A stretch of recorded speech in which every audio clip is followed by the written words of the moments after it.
आज का टॉपिक है चुंबकत्व। चुंबकत्व मैग्नेटिज्म।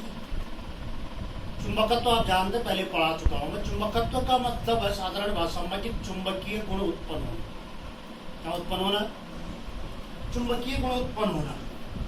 तो चुंबकीय गुण उत्पन्न होना तो आप जैसे पहले पढ़ चुके हैं, धारा का चुंबकीय प्रभाव, धारा प्रवाहित की जाती है तो चुंबकीय गुण उत्पन्न होते हैं।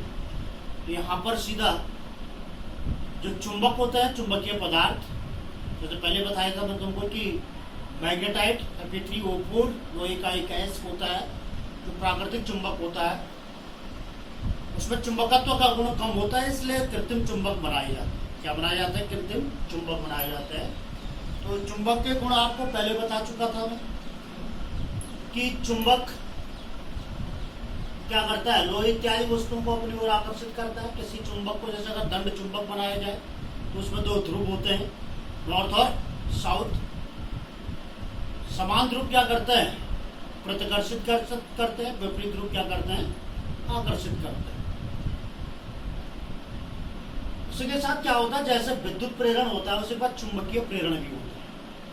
अर्थात किसी चुंबक के समीप कोई धातु, लोहा इत्यादि की कोई छड़ अगर रख दी जाए तो उस छड़ में भी चुंबकीय प्रेरण या चुंबकत्व का गुण क्या होता है? उत्पन्न हो जाता है, प्रेरित हो जाता है। किसके कारण? चुंबक के कारण। इसे कहते हैं चुंबकीय प्रेरण। जैसे हमने विद्युत प्रेरण में पढ़ा था, किसी आवश्यक वस्तु के सामने नजदीक कोई अनावश्यक छड़ रख दी जाए तो उसमें भी क्या हो जाता है? आवेश प्रेरित हो जाता है। ऐसे ही चुंबकीय प्रेरण होता है। एक गुण और आवश्यक है इसका कि जैसे चुंबक है, इस चुंबक में दो ध्रुव है, नॉर्थ और साउथ।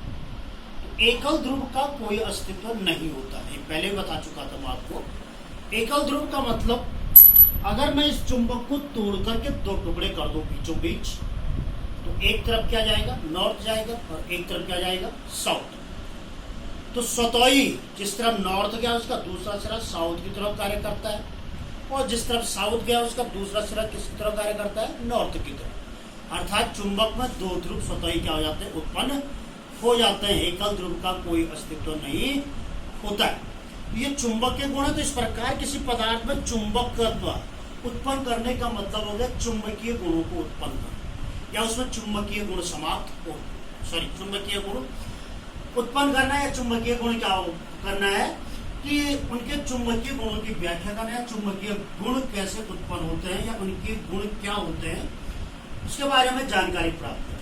तो चुंबकत्व हो गया पदार्थ में चुंबकीय गुण उत्पन्न करना। इसका अगर विपरीत आपको पूछ दिया जाए विचुंबकत्व, तो विचुंबकत्व का मतलब ये हो गया मैग्नेटाइजेशन, और विचुंबकत्व का मतलब हो गया डिमैग्नेटाइजेशन।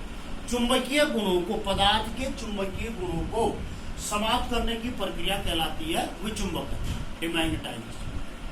अब मैंने यहाँ पर टॉपिक लिखा है चुंबकीय द्विध्रुवाग गुण। इसको भी आप पहले पढ़ चुके हो वैसे कि किसी आयताकार लूप को चुंबकीय क्षेत्र में घुमाने पर बलयुग्म आघूर्ण जो आपने पढ़ा था, कितना बल आघूर्ण प्राप्त किया था? तो equal to NIAB sin theta पढ़ा था, है याद? तो equal to NIAB sin theta. N है फेरों की संख्या, I हो गया विद्युत धारा, A हो गया कुंडली का क्षेत्रफल या लूप का क्षेत्रफल, और P हो गया चुंबकीय क्षेत्र, थीटा हो गया चुंबकीय क्षेत्र से कुंडली द्वारा बनाया गया कोण। ये NIA आपने पढ़ा था कि M होता है चुंबकीय द्विध्रुवाग गुण, कैपिटल M। तो टॉ बराबर NB sin थीटा। अगर थीटा इक्वल टू 90 डिग्री कर दें कि कुंडली को अगर चुंबकीय क्षेत्र के लंबवत रखा जाए, घुमाया जाए, तो तब टॉ क्या लगता है? मैक्सिमम लगेगा MB। तो tau maximum equal to MB। If B equal to 1 tesla तो टॉ इक्वल टू क्या हो जाएगा? M, या M equal to tau maximum.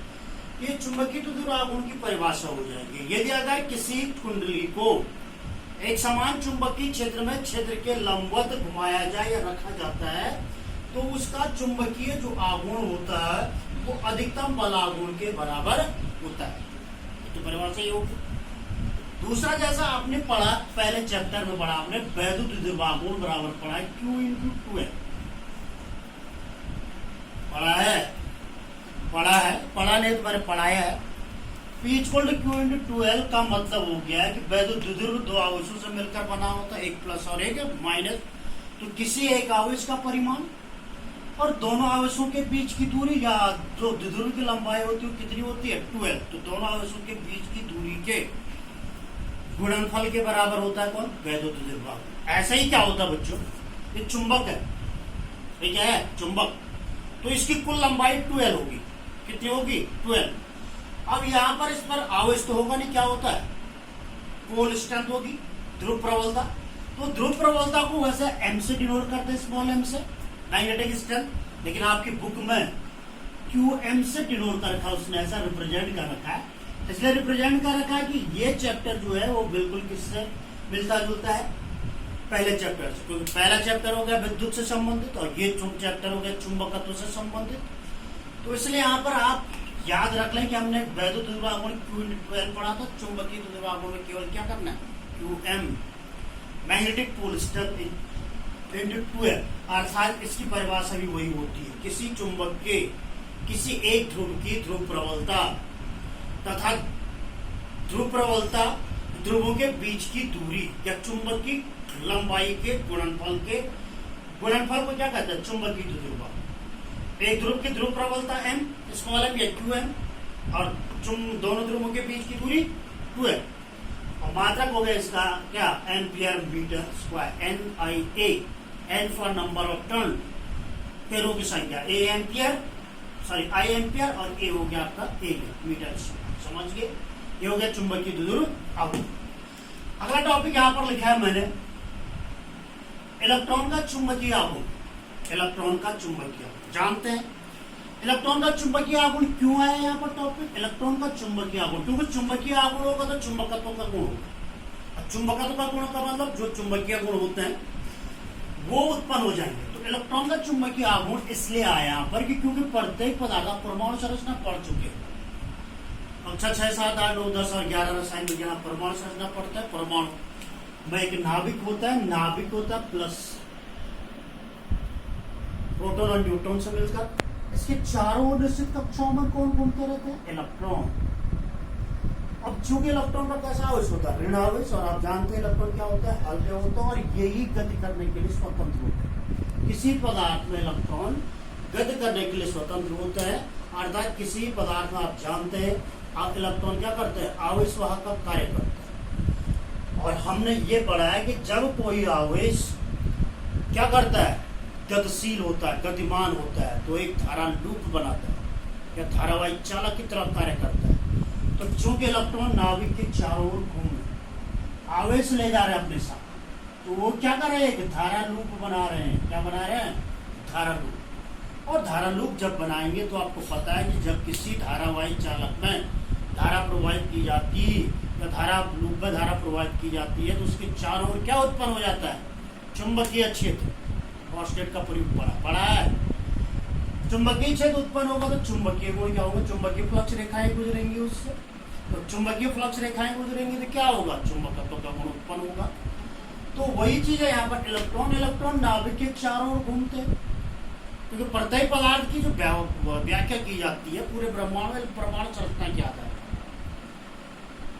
तो उसमें इलेक्ट्रॉन घूमते हैं। इलेक्ट्रॉन आवेश वाहक का कार्य कर रहे हैं। इलेक्ट्रॉन जब गतिशील होंगे तो धारा लूप बनाएंगे। धारा लूप का मतलब हो गया वो धारावाहिक चालक के रूप में क्या करेगा कार्य करेगा। अब हम जानते हैं क्योंकि I इक्वल टू होगा Q/T इलेक्ट्रॉन के लिए हो जाएगा E/कैपिटल T इसलिए है क्योंकि राउंड लगा रहा वृत्तीय पथ पर चल एक चक्कर लगाएगा परिक्रमण काल आएगा और परिक्रमण काल बराबर क्या होता है चाल समय बराबर होता है दूरी बटे चाल। वृत्तीय पथ पर दूरी कितनी होती है परिधि के बराबर, परिधि होगी 2πr/v। तो यहाँ पर हम क्या कर लेते हैं कि इसलिए I इक्वल टू ये सूत्र है E/T का मान रख दिया तो EV क्या हो जाएगा 2πr। m बराबर अभी पढ़ा आपने NIA n एक ही चक्कर मतलब एक ही राउंड के लिए दिखा रहे हैं number of turn 1 I × πr²। तो m इक्वल टू हो जाएगा I का मान रख दो EV/2πr × πr²। एक ही कार कट जाएगा पाई कट जाएगा m इक्वल टू आ गया आपका EBr/2। तो किसी भी इलेक्ट्रॉन का चुंबकीय आघूर्ण या आवेश वाहक का चुंबकीय आघूर्ण m बराबर EBr/2। समझ गए। अब चूंकि हम परमाणु संरचना पर की बात करें मैंने कहा इलेक्ट्रॉन घूम रहे नाभिक के चारों ओर तो आप रसायन विज्ञान में परमाणु संरचना पढ़े आप, बोहर मॉडल आपने पढ़ा होगा। बोहर मॉडल में क्या होता है, तो अगर कोणीय संवेग की बात आती है तो बोहर ने जो कहा था, बोहर का मतलब नील बोर जिसे आप कहते हैं, कि इलेक्ट्रॉन उन्हीं कक्षाओं में घूमते हैं जिनका कोणीय संवेग क्या होता है, h/2π का पूर्ण गुणा जो होता है। तो कोणीय संवेग आप 11 में पढ़ चुके हैं, L बराबर क्या होता है, mvr।